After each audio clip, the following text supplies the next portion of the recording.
Apa saja sebenarnya yang harus diajarkan kepada anak yang sudah berusia 7 tahun?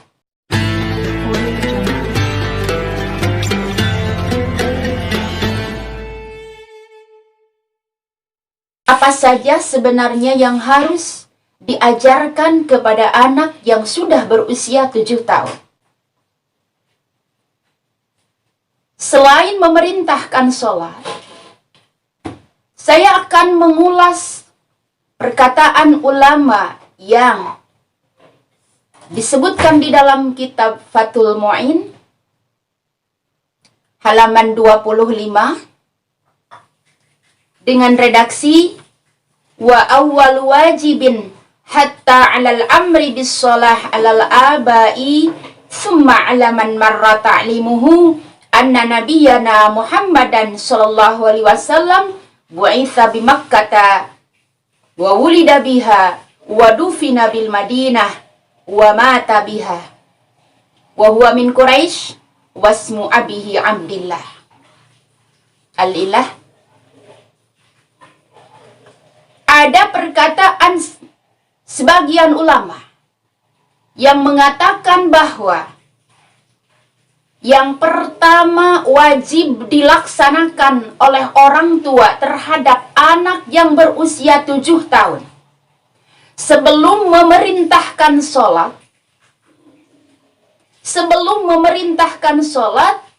kenalkan dulu kepada sosok nabinya, yaitu Nabi Muhammad Sallallahu Alaihi Wasallam. Katakanlah kepada anak kita yang berusia 7 tahun bahwa Nabi kita itu namanya Nabi Muhammad Sallallahu Alaihi Wasallam.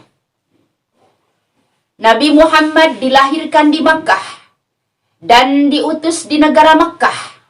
Kemudian beliau hijrah ke Madinah dan wafat di Madinah. Bukan itu saja, tetapi katakanlah kepada anak kita yang sudah berusia 7 tahun, wa huwa min Quraisy, Nabi Muhammad itu termasuk golongan Quraisy.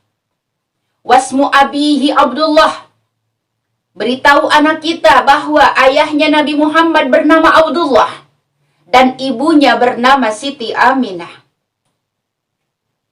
Kemudian katakan juga kepada anak kita yang sudah berumur 7 tahun bahwa Nabi Muhammad itu putih campur merah. Bahwa Nabi Muhammad itu putih bercampur merah. Wa annahu akmalun nasi khalqa wa huluqa. Beritahu juga anak kita bahwa Nabi Muhammad yaitu yang paling sempurna manusia akhlaknya. Dan banyak lagi yang harus diceritakan kepada anak kita tentang sosok nabinya, Nabi Muhammad Sallallahu Alaihi Wasallam. Mengapa demikian? Mengapa tidak sholat dulu yang harus dikasih tahu? Ulama fuqaha mungkin mempunyai alasan tersendiri. Tetapi di sini saya bisa katakan, kenapa kita harus mengenalkan dulu sosok Nabi Muhammad SAW sebelum mengenalkan sholat, sebelum memerintahkan sholat? Karena kita semua tahu bahwa sholat, puasa, dan seluruh hukum syara itu melalui Nabi Muhammad SAW. Karena semuanya berdasarkan wahyu. Jadi sebelum anak-anak kita mengenal sholat, kenali dulu yang membawa sholat itu. Kenali dulu yang membawa syariat agama ini, yaitu Nabi Muhammad SAW. Nah, setelah kita mengenalkan sosok Nabi Muhammad SAW, barulah kita memerintah anak kita sholat. Seperti hadis yang kemarin sudah dikatakan, murru auladakum bis-sholah wahum abna'u sab'in sinin wadribuhum 'alaiha wahum abna'u ashrin wa farriqu fil madaji. Baru setelah kita mengenalkan sosok Nabi Muhammad SAW, baru memerintahkan sholat. Dan bukan hanya sholat yang harus diperintahkan, juga syaratnya, rukunnya, batalnya. Itu harus diperintahkan kepada anak-anak kita. Kok kenapa? Tadi Nabi Muhammad di dalam hadisnya mengatakan, murru auladakum bis sholah. Perintahlah anak-anakmu akan sholat. Nabi tidak mengatakan harus memerintah dengan melaksanakan syaratnya atau memerintah dengan melaksanakan rukunnya. Mengapa tidak ada di dalam hadisnya?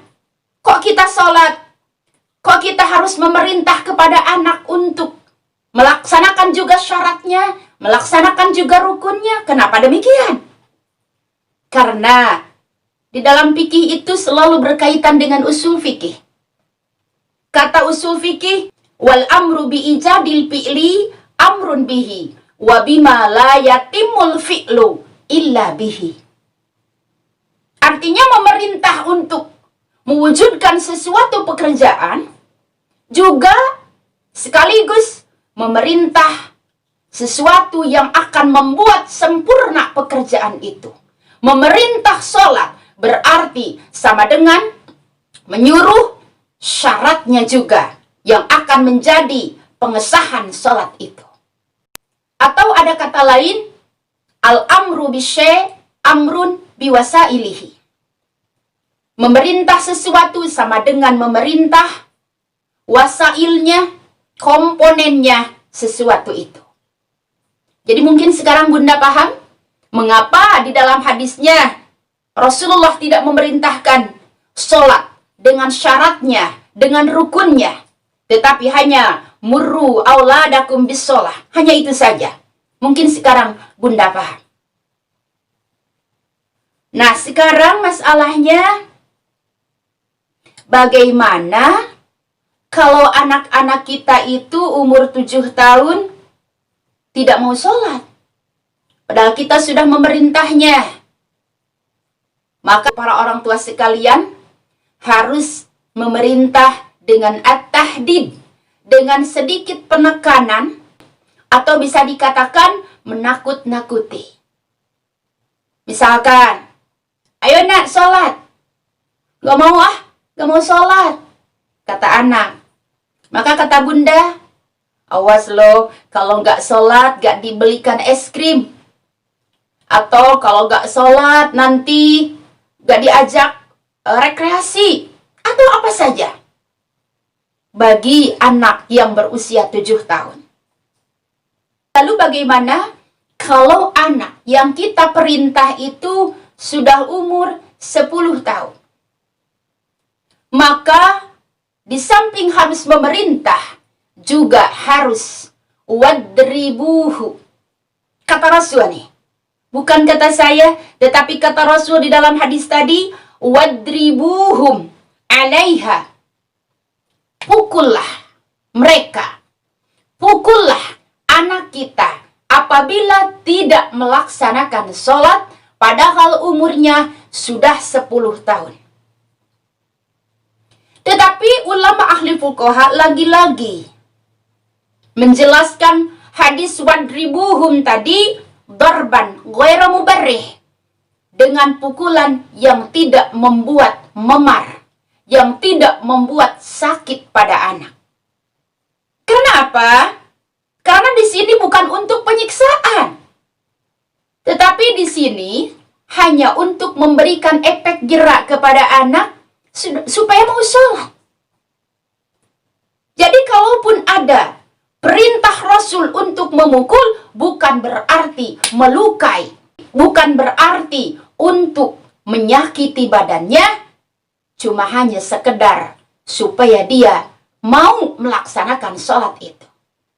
Jadi kalau bisa dikatakan, wadribu di sini mungkin hanyalah sebuah tepukan saja.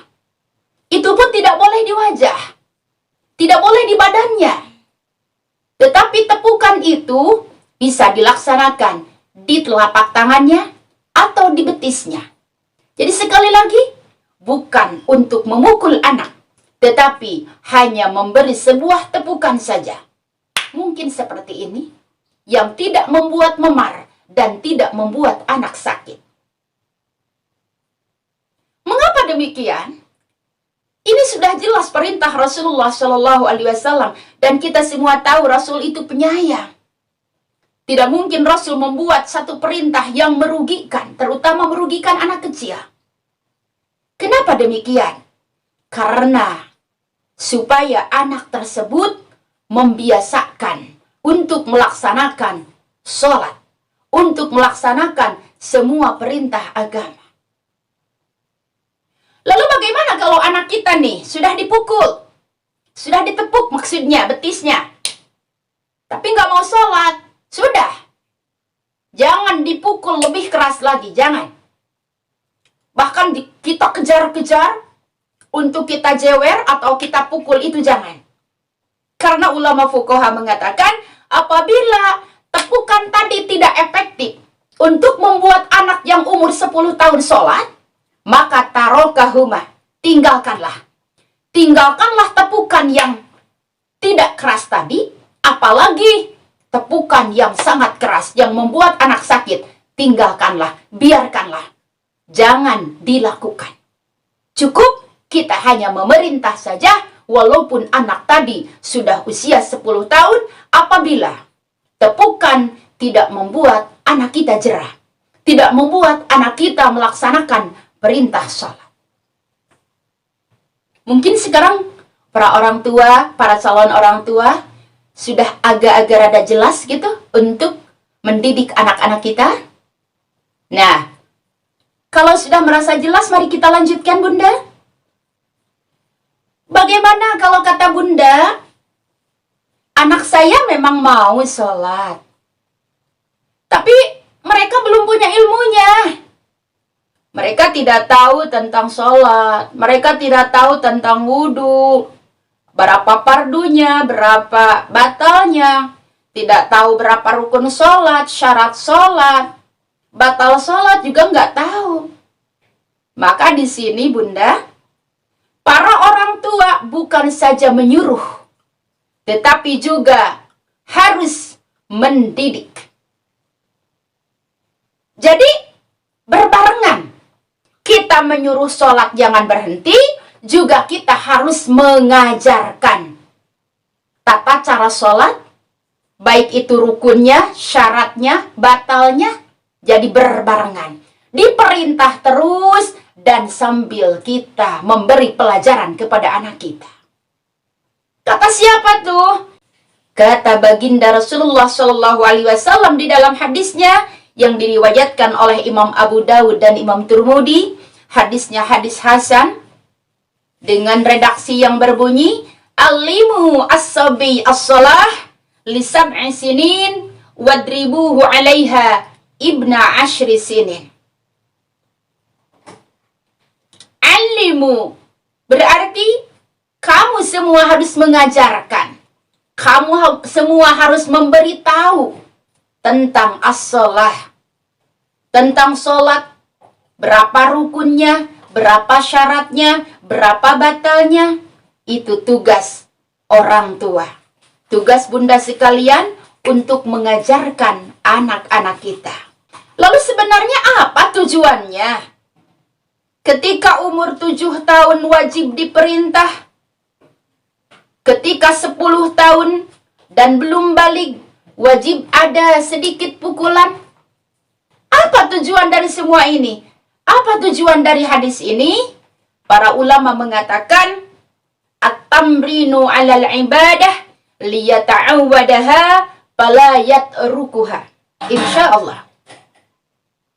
Kata para ulama fuqaha, tujuan daripada hadis tadi, yang pertama memerintah sholat, dan kemudian sambil mengajarkan ilmu sholat dan ilmu hukum syarak yang lainnya, maka tujuannya adalah untuk membiasakan ibadah. Supaya anak tersebut ketika menginjak balik, yang kemarin sudah diceritakan tanda-tandanya, anak tersebut sudah terbiasa melaksanakan sholat, sudah terbiasa melaksanakan puasa. Karena mereka sudah terdidik dari usia sebelum balik, yaitu dari 7 tahun. Lalu, sampai kapan orang tua harus memerintah anak sholat? Orang tua harus mendidik tentang hukum-hukum sholat dan lain sebagainya sampai mereka balik. Dan kalau sudah balik, kita sebagai orang tua tidak diwajibkan untuk selalu memerintahkan sholat setiap saat. Tidak diperintah untuk mendidik atau memberikan ilmu-ilmu sholat. Tetapi karena mungkin kita semua pasti sayang kepada keluarga, sayang kepada anak kita, maka ada perintah lain untuk menjaga anak-anak kita supaya tidak melakukan dosa dengan cara meninggalkan sholat. Ada perintah lain di dalam Al-Quran. A'udzubillahi minasyaitonirrajim. Bismillahirrahmanirrahim. Ku anfusakum wa ahlikum nara. Jagalah diri kalian semua dan jagalah keluarga kalian semua, termasuk di situ anak, dari apa? Nara, dari api neraka. Walaupun memang kita sudah tidak berkewajiban untuk selalu memerintah anak sholat, untuk selalu mendidik anak sholat yang sudah balik, tetapi mungkin tetap kita harus mengingatkan agar anak-anak kita selalu menjalankan sholat, agar anak-anak kita terbebas dari api neraka. Saudaraku billah, lalu bagaimana kalau anak kita belum 7 tahun? Bila sahabat Kadis ingin bertanya atau request buat ceramah selanjutnya, sahabat bisa komen di bawah atau DM di Instagram atau kirim lewat email yang ada di deskripsi box di bawah. Jangan lupa like, subscribe, dan share ke teman-teman kalian. Dadah!